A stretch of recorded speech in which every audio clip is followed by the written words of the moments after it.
Hey guys, I'm Miss Stella Hay and this is AP World History Rundown, where I give you everything you need to know for the AP exam. Today is all about Europe from 1200 to 1450, so let's get to it. So the continent of Europe was already culturally divided after the fall of the Roman Empire.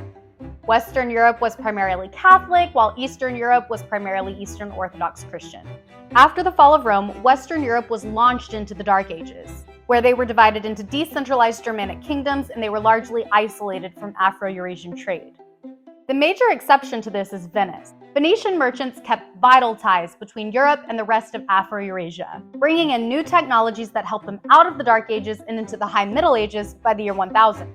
In Western Europe, Germanic kingdoms gradually turned into the modern-day nation-states that we know today. For example, the Franks turned into France and Germany. As these monarchies expanded, society at large abided by the feudal system. Monarchs had the most authority, then the nobility, then the knights, then the peasantry, very similar to Japan's feudal system. England and France were the dominant regional powers at the time, and found themselves at odds with each other more often than not, as evidenced by the 100 Years' War. But how did Western Europe get out of the Dark Ages? Well, there's three main reasons. The Pope, or the head of the Catholic Church, declared a holy war for Catholics to take back Jerusalem, the Holy Land, from Muslims.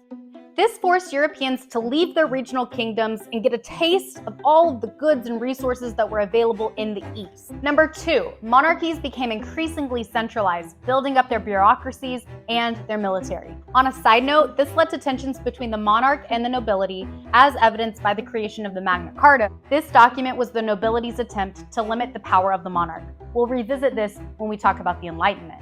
Okay, number three, international trade increased. All that technology and information from Darul Islam in China, the Europeans wanted, especially paper, gunpowder, movable type, which will later lead to the invention of the Gutenberg printing press. Furthermore, this led to regional trade alliances like the Hanseatic League, allowing members to dominate trade around the North Sea and the Baltic Sea. As Western Europe became even more connected with the rest of the world through trade, there are a couple of major consequences.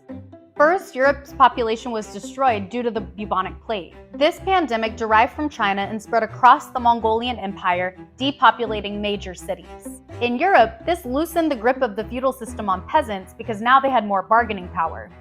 Peasant rebellions challenged the feudal system as well, but ultimately monarchs retained their power. Another major consequence was the Renaissance. Italy was the birthplace of the Renaissance, which makes sense because Italian merchants had a long-standing connection with Asia. European monarchs and wealthy merchants commissioned artists like Michelangelo to display their wealth and power through art. The Renaissance brought classical Greek and Roman techniques back to life, thanks to the preservation of this information by the Islamic world. In Eastern Europe, the Byzantine Empire had long been the central power, but by the 1200s they were already in decline. The Crusades further destroyed this empire, but it didn't fall until the Ottoman Empire took Constantinople in 1453. Situated at the western end of the Silk Road, the Byzantine Empire had crucial trading ties to Asia. With enemies to their east and west, the Byzantine Empire looked to the north to exert their influence over Kievan Rus. Kievan Rus is an early Russian state. Around 1000, the ruler converted to Eastern Orthodox Christianity and forced his people to be baptized. This religious tie to the Byzantine Empire gave Kievan Rus connections to the Silk Road, which further aided in state building.